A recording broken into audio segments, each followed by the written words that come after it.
अगर आपने अभी तक हमारा चैनल सब्सक्राइब नहीं किया तो अभी सब्सक्राइब करें और बेल आइकॉन को क्लिक करके हमारी लेटेस्ट वीडियोस के बारे में अपडेट। अस्सलाम वालेकुम, हमारे चैनल में खुश आमदीद।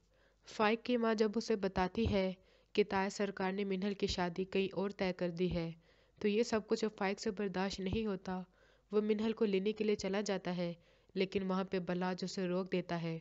कहता है कि तुम इसको यहाँ से नहीं लेकर जा सकते, वरना मैं ताया सरकार को सब कुछ बता दूंगा और वो तुम्हें जान से मार देंगे।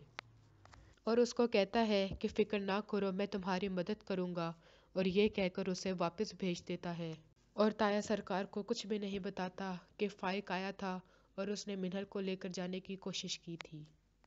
मिन्हल अपने बाप से कहती है कि मुझे नहीं पता ताया सरकार मेरी किससे शादी कर रहे हैं, मैं ये शादी नहीं करना चाहती, मैं सिर्फ फाइक को पसंद करती हूँ।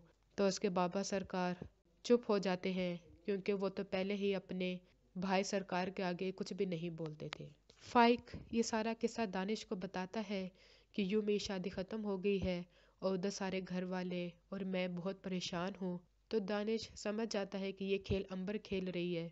तो जिस तरह शादी का वक्त आता है तो बलाज दानिश को ले आता है और वहाँ पे अंबर के बारे में सारा कुछ बता दिया जाता है कि कैसे वो खेल खेलती रही और किस तरह ताया सरकार ने उन दोनों की शादी ख़त्म करवाई। फिर तब बलाज ताया सरकार से कहता है कि मैं आपकी चाल को पहले ही समझ गया था। जब आपने हुरिया की माँ को कत्ल किया था तो मैं कैसे आपके और मज़ीद कामों में आपका साथ देता, और अब शादी मिन्हल और फाइक की होगी।